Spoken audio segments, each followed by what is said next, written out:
അപ്പോൾ എനിക്കിന്ന് പറയാനുള്ള ദാസേട്ടനെ കുറിച്ചാണ്.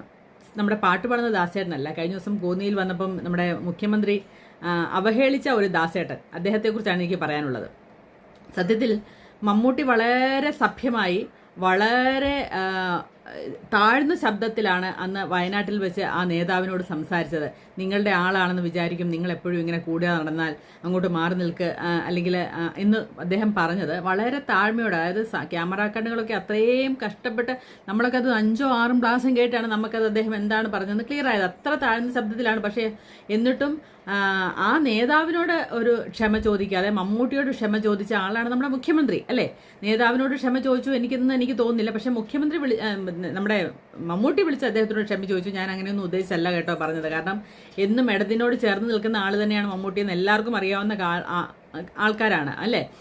അപ്പോൾ അത് അങ്ങനെ വരുമ്പോൾ എന്തുകൊണ്ടാണ് ഇത്രയും പൊതുസദസ്സിൽ വെച്ച് അദ്ദേഹം കൃത്യമായിട്ട് പറയുന്നുണ്ട്, ഞാൻ ഇച്ചിരി വെള്ളം അടിച്ചിട്ടുണ്ടായിരുന്നു കേട്ടോ, അതുകൊണ്ടാണ് പുള്ളിക്ക് ആ ധൈര്യം കിട്ടിയെന്ന് പറഞ്ഞത്. അല്ലെങ്കിൽ അങ്ങനെ നേരെ എന്ന് ചോദിക്കാനുള്ള ധൈര്യമൊന്നും ഒരു അണികൾക്കും ഇല്ല എന്നുള്ള കാര്യം കൂടാണ് അതിനകത്ത് നമ്മൾ മനസ്സിലാക്കേണ്ടത്. അപ്പം അദ്ദേഹം അത് വീട്ടിൽ പോയി ചോദിച്ചാൽ മതി എന്ന് മൈക്കിൽ കൂടെ വിളിച്ചു പറയുമ്പോൾ അദ്ദേഹത്തിന്, അതും ഒരു മനുഷ്യനാണ്, അദ്ദേഹത്തിനുണ്ടായ നാണക്കേടും മാനക്കേടും അദ്ദേഹം എന്തുകൊണ്ട് മനസ്സിലാക്കുന്നില്ല എന്നാണ് എനിക്ക് ചോദിക്കുവാനുള്ളത്.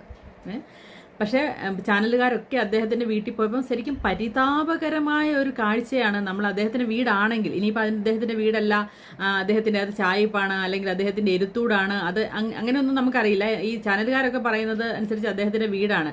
സത്യം പറഞ്ഞാൽ ഒരു പരിതാപകരമായ ഒരു വീടാണത്.